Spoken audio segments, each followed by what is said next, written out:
नमस्कार। प्रारंभ पर आप सभी का स्वागत। मैं अवनीश। चैनल आपने सब्सक्राइब किया है, वीडियोस को आप लाइक करते हैं, शेयर करते हैं, बहुत बहुत धन्यवाद। बेल आइकन जरूर दबाइए ताकि किसी भी अपलोड की सूचना सीधे आपको मिले। स्क्रीन के दूसरे हिस्से में आइए स्वागत करते हैं the coffee with Sumit Jain से सुमित जैन जी का। सुमित जी बहुत बहुत स्वागत। जय जय श्री सर, राम प्रभु। जय जय श्री राम। सुमित जी, तेरा तुझको अर्पण क्या लागे मेरा।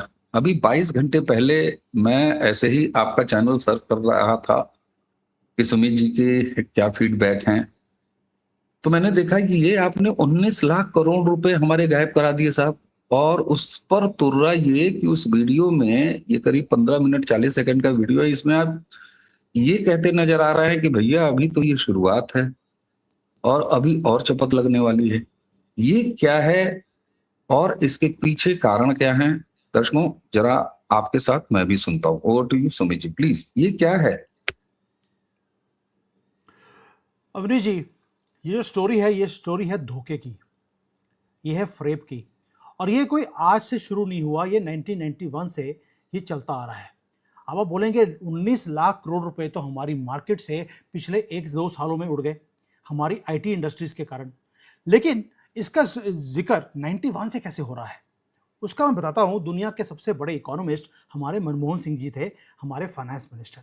1991 में उन्होंने बोला, मैं सारे इकोनॉमिक्स के जितने भी रूल्स हैं उसको तोड़कर मैं भारत को बहुत आगे मैं ले जाऊंगा। अब होता क्या है, आप जब भी कोई इकोनॉमी देखें, आप यूके देख लीजिए, आप जापान देख लीजिए, अमेरिका देख लीजिए, इवन चाइना देख लीजिए, वहां पर आपने देखा होगा कि सबसे पहला वो काम करते हैं कि वहां पर इंडस्ट्रियल बेस एक क्रिएट किया जाता है। आप वहां पर इंडस्ट्री बनाते हैं, छोटी छोटी चीजें आप बनानी शुरू करते हैं और आहिस्ता आहिस्ता उसको आप हाईटेक इंडस्ट्री की तरफ आप लेके जाते हैं।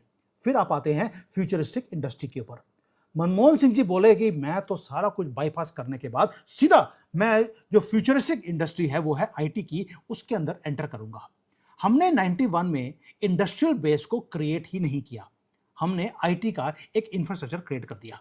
ये आपको मालूम होगा कि इसीलिए हमारे पास कभी भी इंडस्ट्रियल बेस कभी खड़ा हुआ ही नहीं। कौन आगे चला गया?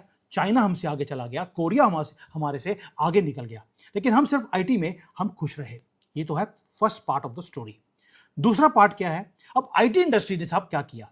गवर्नमेंट की सपोर्ट थी, क्योंकि ये एक ऐसी इंडस्ट्री थी जो हमें बिलियंस ऑफ डॉलर्स की कमाई करके देती थी हर साल। और कमाई भी कैसे थी? फ्री में कमाई थी। वे आपको बिल मिल रहे थे डॉलर और पे कर रहे थे इंडियन रुपी में।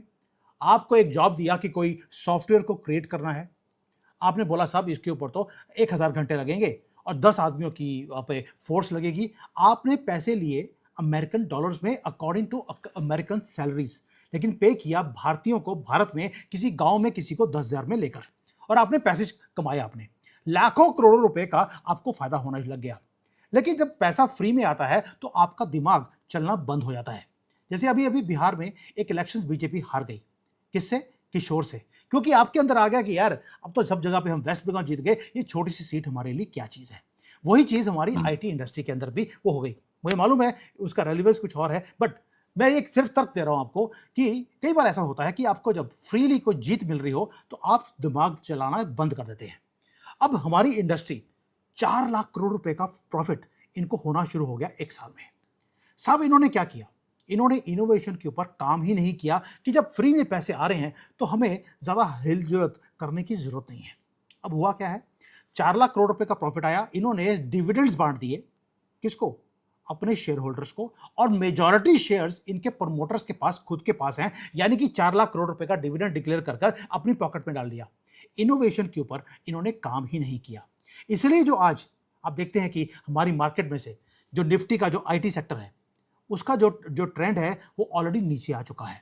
45% उसकी वैल्यू उड़ चुकी है पिछले 1-2 सालों में, और उसके कारण 19 से लेकर 20 लाख करोड़ रुपया नुकसान हो गया। लेकिन जो मैंने पहले बोला था ये शुरुआत है। क्यों बोल रहा हूं? क्योंकि शुरुआत में ही आपके 19-20 लाख करोड़ रुपए उड़ गए। क्या हमारी कंपनीज ने इसके अंदर इनोवेशन करनी शुरू करी? तो आंसर है बिग नो। अभी भी ये सुधरे नहीं है। आज भी ये फ्रीली कोई कॉन्ट्रैक्ट्स अमेरिका से आ जाएंगे, वहां पे पड़े रहते हैं कि हमें कोई कॉन्ट्रैक्ट मिल जाए और हम पैसे बना लें। कोई बात नहीं, अगर 4 लाख करोड़ रुपए कम होकर 3 लाख करोड़ आ जाएगा तो क्या फर्क पड़ता है? 3 लाख करोड़ भी कोई कम अमाउंट नहीं होता। तो ये जो हमारी इंडस्ट्री का एक जो है सेफली काम करना, कहीं आरएडी में पैसे लगाएंगे, हो सकता है कि कोई चीज़ ना चले आगे, तो ये वहाँ पे पैसा लगाना चाहते नहीं है। पहली बात तो ये। दूसरा एक और भी चीज़ है, जो ये एक मेंटालिटी है प्ले सेफ, वो गवर्नमेंट से लेकर नीचे इंडस्ट्री तक सबके अंदर वही है, प्ले सेफ। मोदी जी ने 1.5 लाख करोड़ रुपए का एक फंड दिया है कि आप अगर आरएनडी के ऊपर पैसे लगाएंगे तो पैसे हम देंगे। उसके बाद भी ये लोग काम नहीं कर रहे। आप सोच के देखिए, इतना प्रॉफिट है इनके पास, क्या इन्होंने कोई अपना ऐप बनाया भारत में? अमेरिका के लिए ऐप्स बना रहे हैं, लेकिन भारत की कंपनियां भारत में बैठकर कोई भारतीय ऐप नहीं बना रही। कोई इन्होंने चैट जीपीटी को बीट करने के लिए भारतीय जीपीटी बना दिया हो? नहीं करेंगे। क्या इन्होंने कोई भी डीप सीक को कंपटीशन देने के लिए कोई इंडियन डीप सीक बनाया? नहीं बनाएंगे। और भाई चाइना के अंदर आईटी इंडस्ट्री जीरो है, तो भी उन्होंने अमेरिका को बीट कर दिया। सिर्फ 4,000 करोड़ रुपए लगाए हैं, 4,000 करोड़ रुपए में उन्होंने अमेरिका का चैट जीपीटी को बीट कर दिया, जिनके पास आईटी सेक्टर का जीरो भी नहीं है, इनके पास आईटी का आई भी नहीं है, ये बीट कर रहे हैं अमेरिका को। और भारत, जिसके पास 4 लाख करोड़ रुपए का प्रॉफिट है, उन्होंने इतना सा भी काम नहीं किया कि हम चाइना को या अमेरिका को हम बीट कर दें। अब इसका रीजन क्या हो रहा है? रीजन है एक तो ये प्ले सेफ, दूसरा है इकोसिस्टम मोदी जी ने क्रिएट कर दिया, ये उसका भी एडवांटेज ये लेना नहीं चाहते। ये क्या करते हैं? आपको याद होगा, आईआईटी मद्रास ने रिसेंटली बोला कि हमने भारत का एक ऑपरेटिव सिस्टम हमने क्रिएट कर दिया। गवर्नमेंट ने उनको फंड किया, उनको पैसे दिए, उनको अवार्ड दिया कि आपने बड़ा जबरदस्त काम किया है। बाद में पता लगा उन्होंने सिर्फ एंड्रॉयड को लिया, कॉपी किया और भारत को दे दिया, गवर्नमेंट को, कि हमने देखिए अपना खुद का ऑपरेटिव सिस्टम हमने क्रिएट कर दिया। धोखा दिया गवर्नमेंट को। अगर इस तरह से हम चलेंगे तो आज 19 लाख करोड़ रुपए उड़े हैं, कल को 20 लाख, 40 लाख या किसी भी लाख करोड़ तक ये उड़ सकते हैं, क्योंकि हम इनोवेशन पे काम करना नहीं चाहते। गवर्नमेंट की सपोर्ट होते हुए भी हम लैकलस्टर वे से हम काम कर रहे हैं। ये शुरुआत होती है 91 से और आज तक वही काम चल रहा है। अवनीश जी, ये शुरुआत है। अब आगे आगे देखिए, दो चीजें और हो रही हैं। डोनाल्ड ट्रंप आ गए हैं, प्रेसिडेंट ऑफ अमेरिका। उन्होंने बोल दिया कि जो अमेरिकन जॉब्स हैं वो अमेरिका में रहेंगी और जो इनोवेशन है वो भारत में को काम नहीं किया जाएगा, वो अमेरिकन लोग वहां पर बैठकर काम करेंगे। अब उन्होंने ये जो कॉन्ट्रैक्ट्स है ये बाहर देने बंद कर दिए। अब जो अमेरिकन कंपनीज, जो हमारी टीसीएस, विप्रो, ये बड़ी बड़ी कंपनीज हैं, इनको जो ऑर्डर देती थी उन्होंने ऑर्डर देने बंद कर दिए हैं या कम कर रहे हैं। ये आगे आगे जाकर ये खत्म होने वाले हैं बिकॉज ऑफ अमेरिकन पॉलिसी। ये है नंबर 1। दूसरा प्रॉब्लम एक और है, एआई आ गया। अब जो काम पहले 1000 घंटा और 10 लोग करते थे, अब एआई 1 घंटे में काम करता है। अब वो 10,000 घंटे लगाने की आपको जरूरत नहीं है। अब इसके कारण क्या हो रहा है, जो ऑर्डर्स हैं वो कम हो रहे हैं। 10 में से 9 जो हमारे आईटी के लोग हैं वो बेरोजगार हो रहे हैं। अब उनके पास जॉब्स नहीं है, और ये जॉब्स वो थी जिसको हम हाई पेइंग जॉब्स करते थे। और मैंने अपनी वीडियो में एक चीज मैंने बताई आपको कि अगर आप देखें, गुड़गांव है, पुणे है, हैदराबाद है, बेंगलोर है, ये वो सिटीज हैं जिसको हम आईटी सिटीज या आईटी हब्स बोलते हैं। वहां पर जब जॉब्स नहीं रहेंगी तो वहां पे जो रियल एस्टेट है वो बिकेगा नहीं। रियल एस्टेट नहीं बिकेगा तो गाड़ियां नहीं बिकेंगी। गाड़ियां नहीं बिकेंगी तो आपकी रिटेल सेल्स वो कम आने वाली है। वहां पे जो महंगे महंगे कॉफी शॉप्स खुली हैं, जहां पर 250-300 रुपए की आपको कॉफी मिलती है, वो अब वहां पर रश आना बंद हो गया है। लोग जाते तो हैं लेकिन कॉफी ऑर्डर नहीं करते, क्योंकि पीछे सैलरीज वो कम होती जा रही है। तो आप देखिए, इसका एक डोमिनो इफेक्ट है। आपने एक इंडस्ट्री खड़ी करी बिना इंडस्ट्री को खड़ा किए, और आपने एक फ्यूचरिस्टिक चीज को करने की कोशिश करी जो कि इनोवेशन में काम करना नहीं चाहती। वो आज भी वैसे ही काम कर रही है जैसे 30 साल पहले 91 में वो काम कर रहे थे, लेकिन वो पॉलिसीज आज नहीं चल सकती। वैसे ही जैसे कांग्रेस भी अभी भी 91 की पॉलिसीज पे काम कर रही है, वो आज नहीं चल सकती। वही काम आईटी इंडस्ट्री का भी है। तो इसलिए ये इनका गिरना ये अनिवार्य है। ये गिरेंगे ही जब तक ये एक्सपैंड नहीं करते। मैं क्यों बोल रहा हूं एक्सपैंड करना? मैं खुद एक कॉर्पोरेट कंसल्टेंट हूं। मैंने लाइफ में एक चीज सीखा है कि अगर आपको बिजनेस को राइज करना है तो आपको या तो आरएनडी में काम करना पड़ेगा, या आपको कोई और कंपनी आपसे बेटर कर रही है उसको अपने साथ जोड़ना पड़ेगा। अब अमेरिका के अंदर जो बड़ी बड़ी कंपनीज हैं वो बड़ी क्यों होती हैं? अगर वो खुद काम नहीं कर पाती तो वो भारत से टैलेंट को खरीदती हैं। जिस बंदे की 10,000 की या 10 लाख की उसकी औकात है, उसको 1 करोड़ रुपए दिया जाता है कि आप मेरे पास आइए, हम आपसे ये चीजें करवाना चाहते हैं। लोग पैसा देकर वहां पे भाग जाते हैं। दैट मीन्स उन्होंने टैलेंट को खरीदा। अगर उनको लगता है कि कोई कंपनी है उभर रही है, वो उस कंपनी को खरीद लेते हैं। तो acquisitions of people and companies आपको करने पड़ेंगे, उसके बिना आप कंपनी को आगे राइज नहीं करवा सकते। एसेंशियल कंपनी है अमेरिका की, उसने 200 एक्विजिशंस किए हैं पिछले 5 साल में, ताकि वो एआई में आगे निकल जाए। भारत की टीसीएस और जो हमारी बड़ी बड़ी कंपनियां हैं, 4 लाख करोड़ रुपए का प्रॉफिट है। लेकिन इनकी जो एक्विजिशन है, एक एक्विजिशन किया है पिछले 5 साल में। इतना प्रॉफिट होने के बाद भी प्रॉफिट को क्या किया? अपनी जेब में भर लिया। भूख ही नहीं है कि हम आगे निकल जाएं, हम फॉर्च्यून 500 कंपनी बन जाए या फॉर्च्यून 20 कंपनीज बन जाए। वो भूख ही नहीं है। जबकि चाइना के अंदर ये भूख है कि हमने अमेरिका को बीट करना है, अमेरिका की गेम में अमेरिका को बीट करना है। इनके पास भी प्रॉफिट है, बहुत ज्यादा प्रॉफिट्स हैं चाइनीज कंपनीज के अंदर, लेकिन वो डिविडेंड देकर घर नहीं लेके जाते। वो एक्विजिशंस करते हैं, वो R&D पे पैसा लगाते हैं। इसलिए आज चाइना जैसी कंट्री जिसके पास IT का ना I है ना T है, वो आज अमेरिका को बीट कर रहा है। उन्होंने डीप सीक को अनाउंस किया, एक दिन में अमेरिका का $1 ट्रिलियन उन्होंने स्टॉक मार्केट में उड़ा के रख दिया। और भारत के अंदर 20 लाख करोड़ रुपए हमारी जो कंपनीज है उनकी बेवकूफ़ी के कारण या पर्सनल ग्रीड के कारण हमारा उड़ रहा है। मैं दुखी होकर ये वीडियोस बनाता हूं, मुझे नहीं अच्छा लगता, लेकिन मैं क्या करूं, नेशनलिस्ट हूं। जब मैं देखता हूं ये गलतियां हो रही हैं और मैं 2 साल से लगातार ये वीडियोस बना रहा हूं। अवनीश जी, 2 साल पहले मैंने वीडियो बनाया था कि चाइना बहुत जल्दी से आगे निकल रहा है AI के अंदर और रोबोटिक्स के अंदर, और हमारी कंपनीज को इसके अंदर एंटर करना चाहिए। मैंने टैग किया हमारी जो बड़ी बड़ी कंपनीज हैं, इवन IT मिनिस्टर को, लेकिन इनके हाथ खड़े हैं। मुझे याद है, मैं एक एग्जीबिशन था दिल्ली में लगा, वहां पर IT के ऊपर पूरा एग्जीबिशन था। अश्विनी वैष्णव जी वहां पर आए, ही वॉज स्टन्ड। उन्होंने गालियां निकाली हैं कि आपको हम इनोवेशन के लिए पैसे दे रहे हैं, आपको R&D के लिए पैसे दे रहे हैं। आप क्या कर रहे हैं यहाँ पे आइसक्रीम बेचने के लिए आप ऐप बना रहे हैं और आप गवर्नमेंट से पैसे ले रहे हैं इन ऐप्स को बनाने के लिए। इस तरह से गवर्नमेंट आगे चलेगी या कंट्री आगे चलेगी? बट इन्होंने कुछ भी काम नहीं किया। इसलिए बोल रहा हूं कि जो आज ये 19 लाख में आपका मार्केट कैप में से उड़ गया, ये आगे जाके और उड़ने वाला है। और आप देखिए कितने म्यूचुअल फंड्स हैं भारत में जो IT के बेस्ड के ऊपर, जिसको हम बोलते हैं IT बेस्ड म्यूचुअल फंड्स, वो इसके ऊपर डिपेंड कर रहे हैं। आज 19 लाख उड़ा है, कल को जाकर ये और उड़ने वाला है। अगर आपने ये म्यूचुअल फंड्स लिए हैं, अगर आपको प्रॉफिट बन गया है, आप प्लीज बाहर निकल जाइए, क्योंकि ये कंपनीज अपनी आदतों को सुधारने वाली नहीं है। आप इससे पहले कि ये आपको खत्म कर दें, आप खुद ही बाहर निकल जाए। जी बिल्कुल सुमित जी, जो चिंता आपने IT सेक्टर के लिए ली है और जिस तरीके से सामने रखा है, वो साफ खतरनाक बिल्कुल वो स्थिति दिखाई दे रही है। लेकिन एक चीज है, किसी भी एक ग्रोइंग इकोनॉमी या बड़ी इकोनॉमी या स्वस्थ इकोनॉमी या मैच्योर्ड इकोनॉमी में अगर कोई एक सेक्टर कभी दबता है तो फिर कई सारे और दूसरे सेक्टर हैं जो खुलते हैं। जैसे R&D से है, हमने बात शुरू की तो चलिए R&D का ही ले लेते हैं।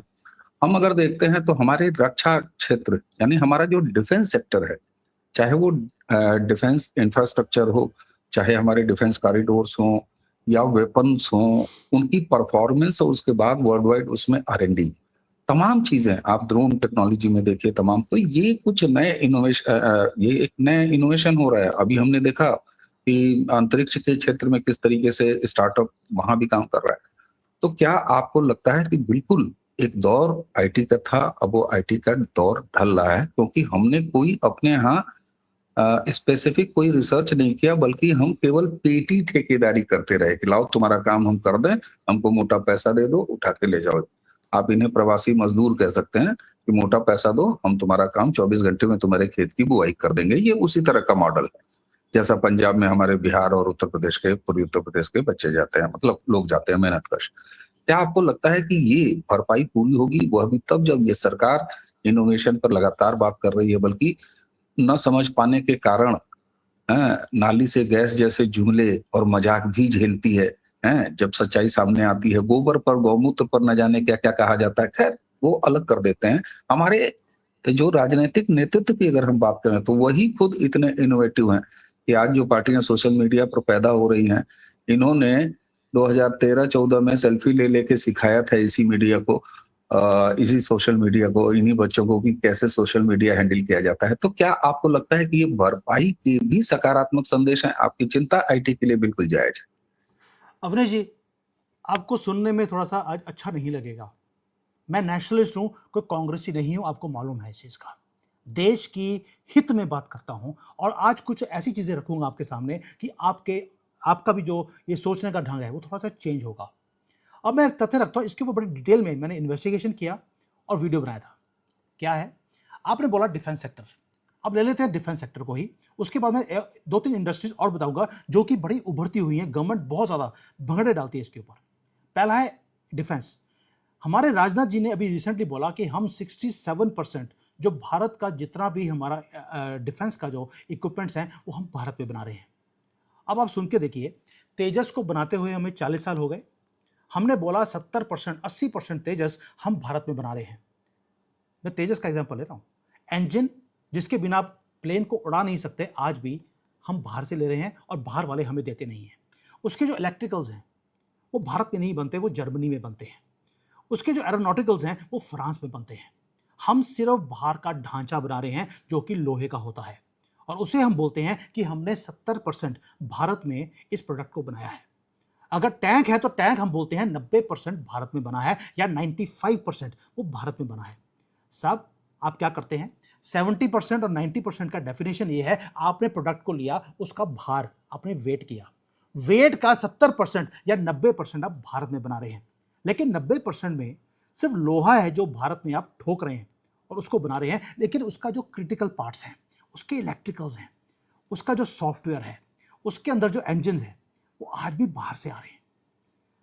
तो इसलिए अगर आप ये बोलते हैं कि ये जो इंडस्ट्रीज हैं ये टेक ओवर कर रही हैं, सब ये काम तो आप 20 साल पहले भी कर रहे थे, आज भी यही कर रहे हैं।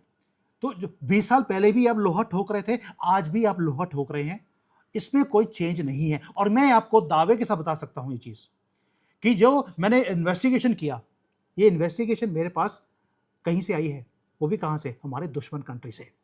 उन्होंने बोला कि भारत बोलता है कि 70% हमने भारत में अपने प्रोडक्ट्स को बनाना शुरू कर दिया।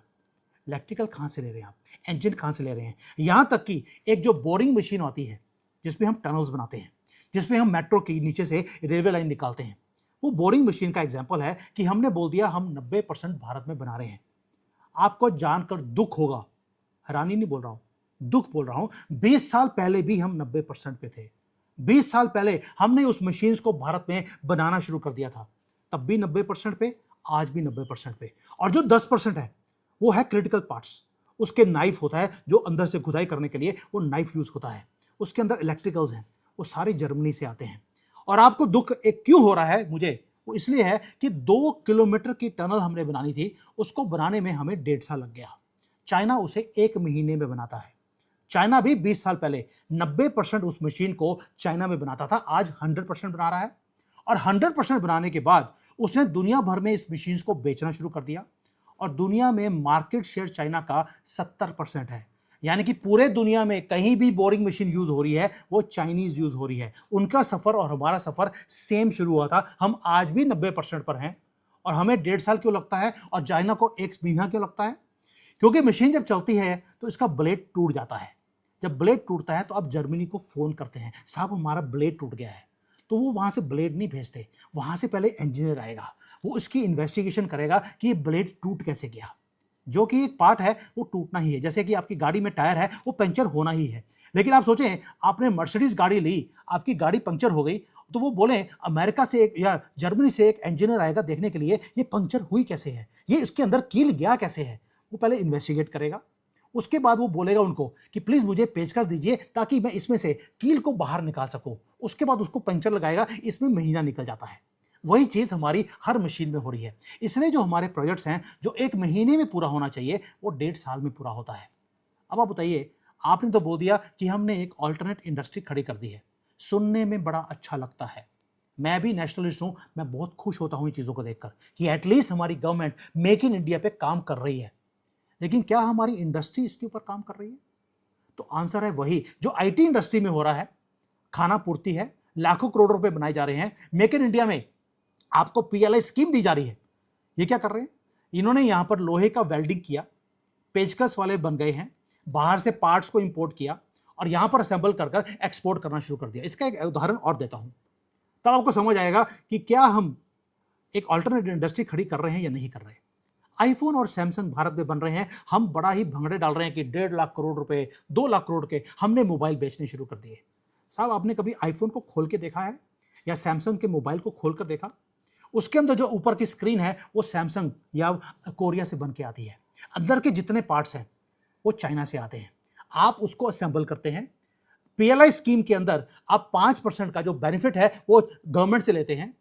आपने 100 रुपए का आपने बाहर से रॉ मटेरियल खरीदा, उसको पेचकस लगाकर फिट किया, उसके ऊपर 5 रुपए का प्रॉफिट लगाया या अपनी मेहनत के पैसे लगाए, 5 रुपए आपने गवर्नमेंट से ले लिए और आपने उसको एक्सपोर्ट करना शुरू कर दिया ये बोलकर कि यार मुझे 10% का प्रॉफिट आ रहा है, बल्ले बल्ले हो गई, मेक इन इंडिया हो गया। आपने ठप्पा मेक इन इंडिया का लगा दिया। लेकिन 90% जो पैसा है वो बनाया किसने? वो बनाया चाइना ने, वो बनाया अमेरिका ने, जिन्होंने इस टेक्नोलॉजी को बनाया था।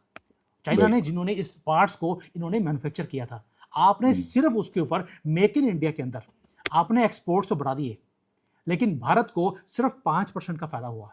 95% फायदा किसी और को हो रहा है। तो हमें सुनने में अच्छा लगता है कि हमने इंडस्ट्रीज को खड़ा किया। गवर्नमेंट की पुश है कि आप कंपोनेंट्स को बनाना शुरू कीजिए, हम आपको पीएलआई के अंदर हम आपको बेनिफिट देने को तैयार हैं। क्या हमारी इंडस्ट्री रिस्क लेने को तैयार है?